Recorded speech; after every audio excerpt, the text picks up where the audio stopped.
What's up, people? It's Peek out here in Singapore, and we are on episode 259. And I'm going to talk to you about a couple of epiphanies I had, realizations, awakenings, whatever you want to call it. So, for those of you who've been following along, you know that I've been trying some new things. I'm trying to grow up and glow up and, just transform and evolve and keep moving. Because whenever I feel like I've gotten the hang of something, I feel like I need to go ahead and move forward and see what else I could possibly do, right? So I think that's the mark of anybody who's trying to be more than they are, continuously growing, learning more, being more, educating themselves, trying new things, just putting yourself out there. Because there's a little bit of a thrill in that too, right? I mean, I don't want to sit in the same place forever. I want to move and get a different view every so often and, be all that I can be. Just not in the army. So, had a lot of conversations, have a lot of people around me who are looking for me to step up my game and do more, which is great because without those people pumping me up and giving me new ideas, sometimes you don't have direction from the universe fast enough. So this is kind of like speeding things up a little bit. It's kind of cool.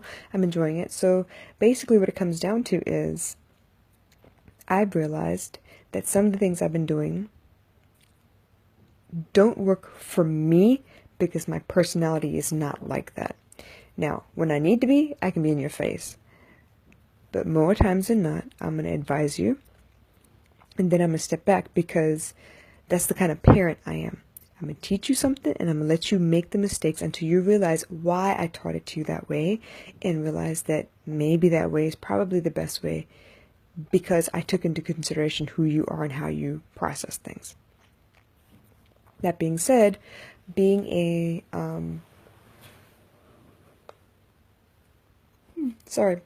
an accountability coach for Crown of Success has given me a lot of opportunities to coach other women as well. Most of them, the only thing they have in common, let me put it this way, for the most part, is the fact that they want more out of life. They want to be a coach of some kind, leave something behind, and they happen to be enrolled in Crown of Success. So if we take all those things apart and look at what they do all kinds of stuff. I have friends who are nail technicians. I have people who are experts at creating retreats for women to empower them. I have people who are really good at energy code and helping people release stuck energy. I have people who are doing nonprofit kind of work, just all kinds of things. And they're all, from all different walks of life, all over the U.S. and in other countries as well. And the fact that I get to talk to them and be around them and help them figure out whatever it is they want to do in life has helped me kind of hone my craft, so to speak, kind of like, decide or fine-tune who my audience is. So as I, muddle along and try and figure out what it is I want to do, how I want to do it, I'm also finding out that I have other talents. So for the most part, when people say strategy call, I tend to take people who are full of ideas, but aren't sure how to get what they have to where they want.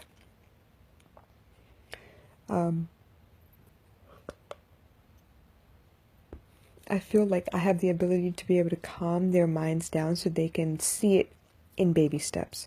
For instance, if you have, a brick and mortar business, but you want to go ahead and put your services online and start making money, based on how you treat me and how we talk, if I were to buy your service, because that's what I normally do. I try and, sample one of their services to see how they interact and how things work. And if I can figure all of that out, then I have a better idea of how to get you to that next level. For instance, I have a gentleman who is old school friend of mine, and he's getting ready to move his business into the online arena. And I know in order to make his life simple, and also at the same time to make sure that he stands out from everybody else that's fitness and online, I told him, why don't you catalog all your exercises that you think work, organize them based on muscle group or something like that. And then you get together a plan for how you feel that workouts should be. Like, if you start with this muscle group, then tomorrow you need to do that muscle group, and then you need a break or whatever it is.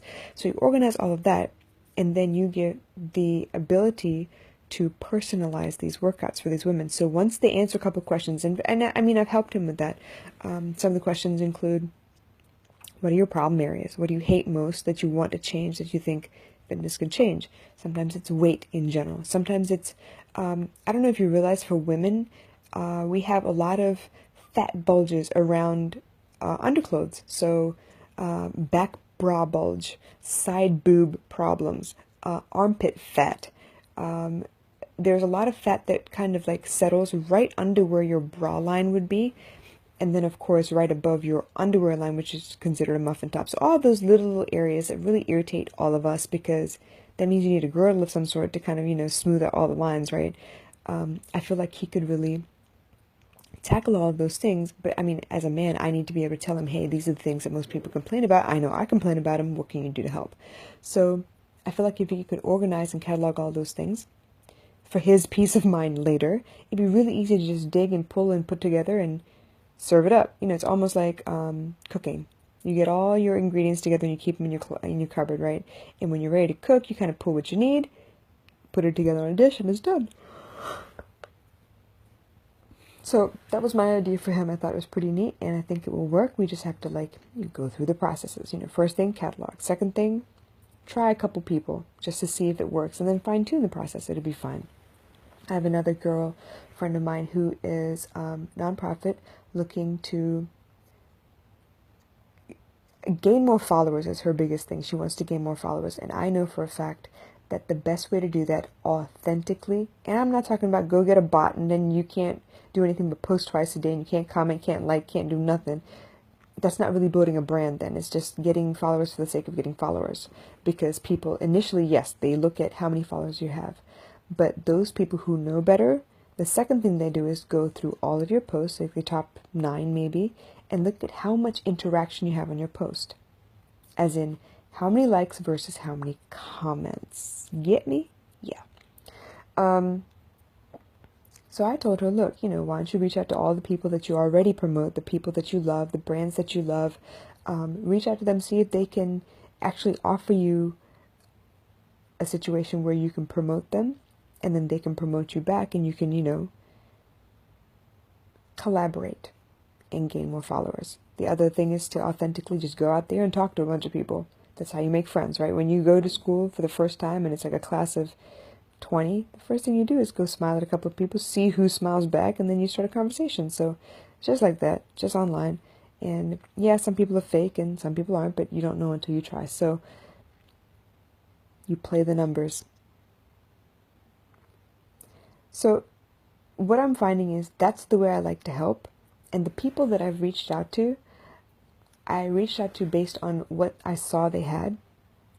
And on the surface, it seems like they could connect with me and help me connect with my audience. But the things they made me try... Now hold on before you get all upset. I tried them because I needed to try them to know for myself whether it worked or not, whether it vibed with me or not. And for me, no, it did not. And that's okay. So instead of looking back, at an opportunity where I might have gone to this person and I didn't, I mean, obviously I did, but, in a different situation, if I hadn't chosen to go with this person, I could still be wondering, well, what if? So now I've tried it and I know it doesn't work. So now it's on to the next thing. What do I do next? How can I be more authentically me? And like I said, I'm not in your face. I'm not do it or else. I'm not going to run after you. If you want me as a coach, you've obviously sought me out. If you want me to keep you excited and pumped up, then you reach out and you talk to me. We have a conversation. We figure out a game plan. And every so often I will touch base with you. If I see you acting out of the ordinary, if I see you behaving outside of your natural baseline behaviors, I'll call you out. I'll ask you, hey, what's going on? But I can't do anything that you don't help yourself to do. So if you don't help me understand where you are, what's going on, I don't know. There's no such thing as osmosis here. I don't know how to help you. I don't know whether to leave you alone or hound you. And I'm not the hounding kind. I really am not. So for example, I have another opportunity right now, right? And I have been helping this artist for a while, and he's very, very talented. But if he doesn't get his head out of his ass and come get back in touch with me, he's going to lose his opportunity and I won't be able to do nothing to get back. So I'm not going to chase you. I'm going to leave hints. I'm going to call. I'm going to wait for you to contact me.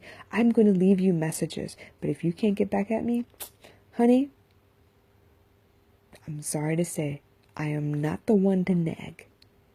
I don't like doing it. I hate being nagged myself. I will not nag you. I'll tell you once, I'll tell you twice, and then you know what? C'est la vie. I can't help you. I can't be anything other than myself. I love who I am. I've fine-tuned some of the things that I wasn't so happy about, just like I do with my body. If there's parts of me that I don't particularly like, if I can help it by strengthening a muscle anywhere near it, I will. And if not, whatever. I go through funks too. But I'm not about drastic change. I like it when things progress naturally. I'm not about to chase people down because we're not playing tag. And I was always taught in any relationship it's like tug of war. I pull a little bit, you come over. You pull a little bit, I come over. And that's it. I'm not going to pull the whole damn time. I'm not here to drag you through life. I'm here to help you, walk alongside you. That's what I want.